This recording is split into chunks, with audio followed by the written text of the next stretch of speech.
Oke ya, kita lanjutkan kuliah kita. Jadi kalau Anda lihat mata kuliah ini banyak irisannya dengan mata kuliah pengantar jaringan komputer ya. Tapi saya tetap mengikuti buku yang pernah kita atau minggu lalu kita bahas ya. Bukunya itu adalah Fundamental of, kalau Anda lihat di sini di Fundamental of Data Communication Network di sini, jaringan komputer dibahas juga di sini gitu ya. Jadi kalau ngikutin buku ini, apa namanya, jaringan komputer tuh bagian dari komunikasi data gitu ya. Seperti yang saya sampaikan minggu lalu, kalau pembahasannya terlalu dalam nanti saya nggak terlalu dalam gitu ya, apa namanya, secukupnya aja, nggak terlalu detail. Tapi untuk chapter 1 hari ini saya mau sampai selesai. Kalau minggu lalu sampai pada sinkronus asinkronus ya, hari ini coba kita selesaikan sampai 138 lah ya. Minggu depan bisa masuk ke 14 dan sebagian di chapter 2 nya ya, physical layer nya ya. Kemudian berarti bahan UTS sampai mana Pak? Bahan UTS kalau dilihat di sini pembahasan di chapter 2 ini yang membedakan antara jaringan komputer dan komunikasi data. Nanti dia didetailkan gitu ya. Seperti contoh di physical layer ini banyak lah ya, itu ibaratnya tidak dibahas di jaringan komputer gitu ya. Saya sih pengennya UTS sampai bab 3 gitu ya, sampai data link protokol ya di sini ya. Nanti habis UTS kita lanjut chapter 4. Kalau chapter 5 local area network ya. Ya, minimal seperti yang saya sampaikan minggu lalu, sampai mana kita? Chapter 4 ya, kalau nggak salah pernah saya sampaikan. Oke, jadi sebenarnya nanti kita belajar baca buku ini ya. Saya kuliah tuh belajar baca buku di sini. Ya, jadi saya tetap pertahankan bahasa Inggrisnya ya, sekalian Anda menambah wawasan, bukan menambah wawasan ya, menambah jam tayang mendengarkan bahasa Inggris gitu ya. Karena kalau bahasa Inggris harus banyak juga apa namanya, penggunaannya. Minggu lalu sampai mana minggu lalu? Minggu lalu tuh masih inget nggak? Sampai pada sinkronus sama asinkronus. Masih ingat nggak? Ya, gimana minggu lalu ya? Ini sudah ya? Ini sudah. Kemudian minggu lalu itu kalau saya lihat itu sampai pada ini ya. Saya mulai dari sini aja deh. Biar nggak terlalu awal ya. Nanti kelamaan. Ya, saya mulai dari sini aja. 1.3 Classification of Data Communication Network gitu ya. Oke, jadi di sini kita bicara there are different way to classify. Apa artinya? Ada beberapa cara untuk mengklasifikasikan. Ya, ini ada bahasa Indonesianya, Anda bisa lihat bahasa Indonesianya, tapi kalau Anda apa namanya, sudah yakin dengan bahasa Inggrisnya, kadang-kadang suka roaming, makanya saya bikin seperti ini. Jadi di sini kita bicara ada beberapa cara ya untuk mengklasifikasikan data communication network. Itu ya. Ada menggunakan apa? Ada cara mengklasifikasikannya adalah menggunakan metode transmisi gitu ya. Yang pertama adalah transmission method gitu ya. Yang kedua adalah data flow direction. Minggu lalu nih kita sampai sini ya, sampai pada transmission methodnya. Ada kan di LMS ini? Hah? Ada di LMS. Udah saya upload itu minggu lalu atau tidak ada? Ada nggak di LMS? Biar sekalian. Oke, jadi di sini ada berapa? There are different way to classify a data communication network which are as follow. Apa artinya? Ada berbagai cara untuk mengklasifikasikan jaringan komunikasi data, yaitu di sini saya kasih apa namanya? Kalau kemarin mungkin tidak ada angkanya ya. Di sini ada berapa? Ada 8. Nah, hari ini harus selesai nih ya. Sampai jam 10 harus selesai gitu ya. Harus selesai dan nanti 10 sampai 10.30 kita kita latihan. Yang pertama apa? Yang pertama, jadi ketika bicara tentang komunikasi data, ya nanti lagi ngomongin apanya gitu ya. Lagi ngomongin tentang metode transmisinya gitu lah. Lagi bicara tentang data flow directionnya, lagi bicara tentang network topologinya gitu ya. Lagi geographical coverage-nya ya. Atau lagi bicara tentang transmission mediumnya. Di sini ada sampai 8. Data transfer tekniknya, network access sama media sharing teknik ya. Jadi hari ini saya selesaikan sampai semuanya ini ya. Apa di sini pengklasifikasian ketika bicara tentang communication network gitu ya. Kita bahas yang pertama. Yang pertama udah kita bahas minggu lalu ya. Di sini jadi nanti pertanyaannya kalau ada pertanyaan adalah apa namanya, bicara tentang komunikasi data yang dilihat dari apa? Metode transmisinya. Metode transmisi ya. Di sini dikenal yang namanya apa? Data transmission method can be classified into fundamental way. Yang pertama namanya apa? Asynchronous ya, sama sinkronus. Di sini ada A. A itu berarti apa? Tidak. Berarti di sini adalah A itu berarti tidak sinkron. Yang kedua adalah sinkron. Sinkron itu antara apa? Antara pengirim sama penerimanya. Nah, kalau di asinkron, asynchronous transmission is used when data is transmitted as individual character gitu ya. Jadi di sini nanti pengiriman datanya ya. Nanti Pak, kalau kita aslinya gimana ya? Nanti tergantung. Kalau di sini baru bicara tentang tipe-tipenya. Kalau di asynchronous transmisi datanya adalah kita transmit individual karakter. Jadi kalau misalnya di sini ada apa namanya? Katakanlah di sini ada 20 atau katakanlah ada 50 karakter. Karakter itu berarti yang ABC itu ya, ABC gitu. Nanti dikirimnya satu-satu gitu ya. A-nya dikirim, B-nya dikirim, C-nya dikirim gitu ya. Dikirimnya satu-satu. Nah, nanti tanda bahwa jadi apa ya namanya? Nanti ada namanya headernya gitu ya. Kalau di sini dikatakan in this method each character is preceded by one start bit ya. Jadi ada konsep yang namanya, jadi semuanya itu ada apa ya? Ada istilahnya apa ya? Ada cirinya lah ya, ada tandanya. Jadi ketika kita mau ngirimin satu karakter di sini ada namanya one start bit ya. Ada namanya one start bit ya. Saya mencoba tidak membicara terlalu detail ya. Gimana TCP/IP dikirimkan, gimana frame gitu ya. Kemudian ada MAC address gitu ya. Saya nggak mau bicara kesananya dulu gitu ya. Aduh, sorry. Kita lanjut. Ya, bagaimana tadi?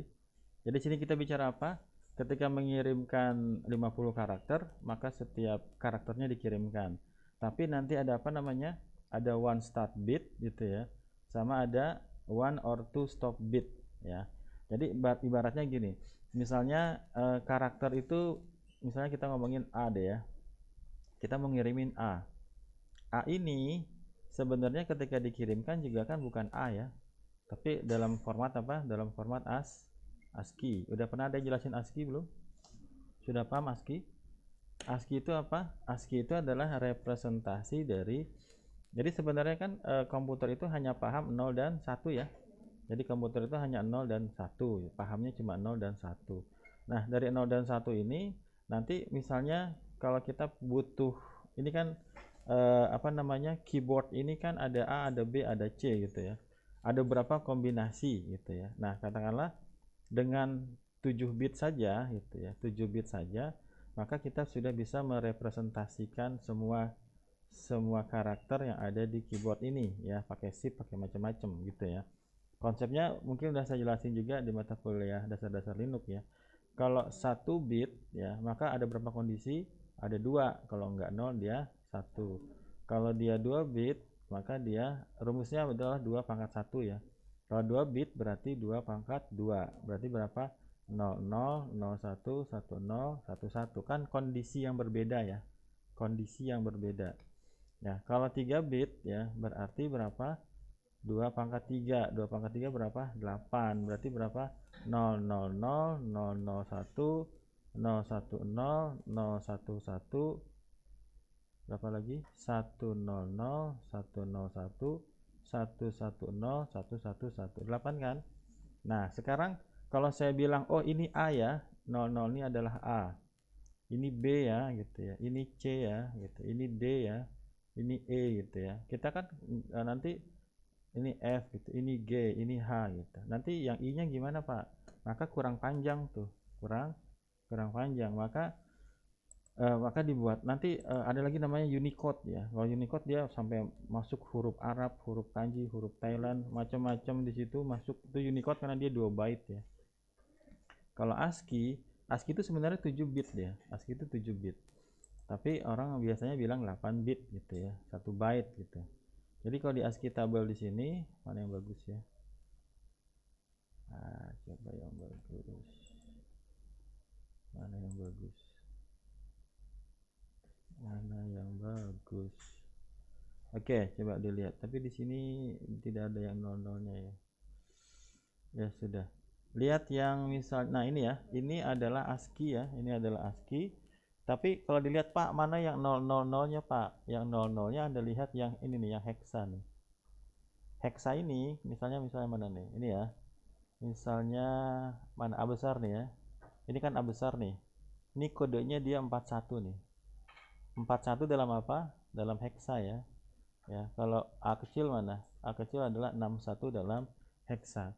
Nah, misalnya kalau kita ambil yang tadi 2 tadi. Yang 2 tadi, A tadi berapa? 41 ya. A itu adalah A besar itu adalah berapa tadi? 41 ya. 41 dalam hexa, Nah, kalau 41 dalam hexa, maka 4 ini nanti ada 4 bit di sini. 1 2 3 4. 1 juga ada 4 bit ya. 1 2 3 4 ya. Maka nanti kalau kita bilang 4 itu berapa? 4 itu adalah berapa? 1 2 4 8 16 berapa? 32 64 berapa? Ya, kayak gitu. Udah paham ini ya? Udah pernah ada ngajarin? Kayak gitu ya. Kemudian di sini berapa? 128. Ini berapa? 256 gitu ya. Nah, kita butuh berapa di sini? Butuh 4 ya. 4 di sini ya. Berarti 4 itu kan 2 pangkat 2 ya. 2 pangkat 2. Berarti di sini 1 0 0 ya gitu ya. 1 itu berapa? 0 0 0 1. Nah, jadi ketika mengirimkan A, jadi saya anggap 8 bit aja ya. Di sini adalah 0. Maka ini kan yang dikirimkan kan? Satu karakter ya. Kayak gitu ya. Apakah nanti dalam bentuk listrik atau dalam bentuk apa namanya fiber optik gitu ya pengirimannya. Tapi yang dikirimkan tuh sebenarnya ini gitu ya, atau sinyal listrik ya. Nah, tapi kalau dalam metode apa tadi asinkronus ya, akan diawali oleh satu start bit atau one or two stop bit. Jadi satu karakter nanti ada headernya lah ya. Kita bilang ada headernya satu. Ada headernya 1 bit, ada apa namanya ada tailnya juga katakanlah 2 bit. Headernya berapa Pak? Nanti bisa aja misalnya 0 atau 1. Itu sinyal aja membedakan gitu ya. Nah, jadi ketika kita mengirimkan satu karakter, bukan satu karakter yang dikirimkan, tapi ada berapa di sini? 8 9 10 11 ya. Apa? Satu start bit sama 2 stop bit. Gitu ya. Tapi ingat, itu namanya asinkronus ya. Jadi transmisinya satu-satu. Nah, kita masuk yang kedua. Ya. Yang kedua namanya apa? Oke, kita sebelum masuk yang kedua, kita bicara sedikit masalah di sini. The need for synchronization. Jadi synchronization itu kayak kalau di sini apa ya? Sinkron lah antara pengirim sama penerima gitu. Synchronization. Gimana cara membedakannya? Jadi di sini masalahnya adalah lebih kepada ketika dia mengirimkan 10 karakter, maka nanti ada jeda waktu antara pengiriman satu karakter dengan karakter yang lain. Nah, itulah. Ketika mengirimkan satu karakter, ada jeda mengirimkan karakter yang kedua. Tapi itu tidak sama jedanya. Nah, itu yang dikatakan tidak sinkron. Maka di sini apa namanya? Kita ketemu sama metode yang kedua namanya apa? Sinkronus ya. Jadi kalau sinkronus di sini kita mengirimkannya tidak karakter by karakter. ya. Nanti kalau kita ngirim data pakai jaringan juga sebenarnya seperti itu ya, menggunakan TCP/IP ya, pakai seperti itu. Jadi synchronous transmission is used to transmit large block of data at a time ya. Di sini nanti yang kita kirimkan ya, kalau kita ngomongin pakai MAC address ya nanti ada headernya lah, tapi di sini yang pertama Anda pahami adalah yang pertama adalah sinkronus ditransmisikan dalam blok data. Itu cirinya ya. Blok data tuh berapa? Ya bisa aja 64 byte gitu ya. Bisa aja 100 byte gitu ya. Jadi dia tidak satu karakter, atau gampangannya bisa aja dia 50 karakter langsung dikirim. Tapi nggak gede-gede amat ya. Seperti itu. Nah, kemudian istilahnya yang kedua digunakan apa? Frame. Ya, istilah yang digunakan apa? Frame. Nanti ada lagi kalau di CPIP namanya segmen, macam-macam gitu ya. Nah, kemudian dia juga sama ya, ada preceded-nya ya, ada headernya juga lah, ada headernya yang digunakan untuk apalah ya, kalau nanti di CPIP namanya MAC address gitu ya. Tapi di sini hanya bicara tentang ada namanya asinkronus sama yang sinkronus. Bedanya apa?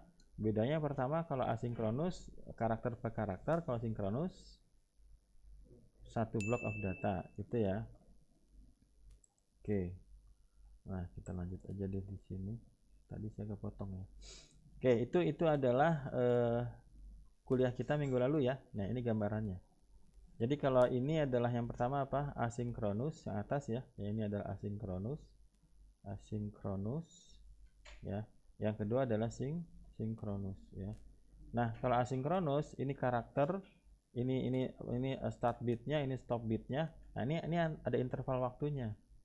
Kayak gitu ya. Ya, entah berapa milisecond atau berapa second gitu ya. Nanti kirim lagi karakter yang kedua gitu ya, seperti itu. Nanti ada start bitnya, ada stop bitnya.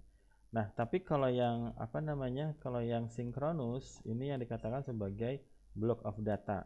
Sederhananya itulah yang perlu dipahami adalah asinkronus karakter per karakter. Kalau sinkronus ada satu blok yang data, walaupun nanti tetap ada headernya ya, tetap ada headernya, ada apa namanya, tailnya gitu ya. Itu adalah apa tadi, pembahasan tentang apa? Pembahasan metode transmisi ya. Jadi kalau ditanya metode transmisinya apa, yang tadi adalah asinkronus sama sinkronus. Dah selesai ya. Kita masuk sekarang yang kedua, klasifikasi komunikasi data menggunakan data flow direction. Ini gampang lah, Anda udah paham ini. The three way are used to characterize the direction of data flow. Jadi di sini bicara tentang arah dari arus data ya, arah dari datanya, arus datanya.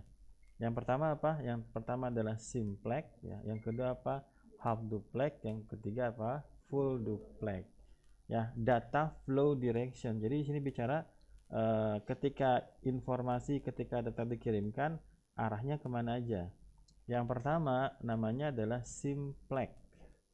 Kalau simplex apa di sini cuma ada satu jalur dan dia posisinya katakanlah nggak bisa gantian ya, satu arah aja. In simplex transmission, data can only flow in one direction ya. Apa namanya, dari source ke sink aja, itu simplex ya. Kita lihat yang kedua. Yang kedua namanya apa? Yang kedua namanya adalah ini sudah tadi ya. Yang kedua namanya apa? Half duplex ya. Kalau half duplex ya, apa namanya, transmisinya itu bisa dua arah, tapi apa? Gantian ya. Tapi apa? Gantian. Kalau dia jadi source ya, maka ini jadi sinknya. Kalau dia jadi source, maka dia jadi sinknya. Tapi kabelnya gitu ya, cuma ada satu ya. Oke, seperti itu namanya half duplex gitu ya. Kalau tadi yang simplex cuma satu arah aja, yang ngirim aja gitu ya, dia nggak bisa jadi sinknya, dia kalau source aja, itu simplex. Tapi kalau half duplex gantian ya. Nah, yang full duplex ya, ini adalah yang ini yang full duplex ya. Kalau Anda lihat di sini full duplex ya, jadi apa namanya, kabelnya gampangnya ya, kabelnya itu ada dua ya. Nanti kalau Anda belajar tentang apa namanya UTP itu, ini kan ada 8 ya. yang dipakai kan cuma 4 gitu kan, yang dikirimkan yang mana tuh sebenarnya nanti ada gitu ya. Nah jadi di sini kalau full duplex ya secara berbarengan, karena dia ada apa, ada dua medium di sini katakanlah. Jadi yang satu dia ngirim ya, yang satu juga secara bersamaan dia bisa menerima gitu ya. Ya katakanlah ini mengirim, dia menerima, itu namanya full duplex gitu ya. Kalau full duplex berarti lebih cepat daripada yang half duplex ya, karena secara bersamaan ya, kalau dikatakan speednya berarti 2 kali lipat dong ya kan. Kalau di sini dia gantian nih ya. Kalau misalnya di sini speednya yang mana tadi, ini masih yang half ya, ini masih half duplex, jadi dia gantian karena mediumnya cuma satu gitu ya. Kalau di sini sudah full duplex ya. Kalau kita baca di sini, in a full duplex transmission data can flow in both direction simultaneously, secara bersamaan. It can be viewed as a pair of simplex line between the source and sink gitu ya. Nanti Anda baca lagi bahasa Indonesianya. Saya pikir sudah bisa dipahami ya apa bedanya antara simplex, apalagi half duplex sama full duplex. Udah ya, udah dapat 2 ya. Oke, jadi kalau simplex yang dia satu node dia ngirim, satu node dia nerima, udah gitu doang ya. Tapi kalau apa tadi half duplex ya, secara bergantian bisa mengirimkan gitu ya. Tapi kalau full ya, kalau kita punya apa namanya internet di rumah, itu dicek tuh ya, kadang-kadang dia masih half duplex sebenarnya ya. Tapi ada juga yang provider yang sudah full duplex gitu ya. Oke, udah berapa di sini? Berdua ya.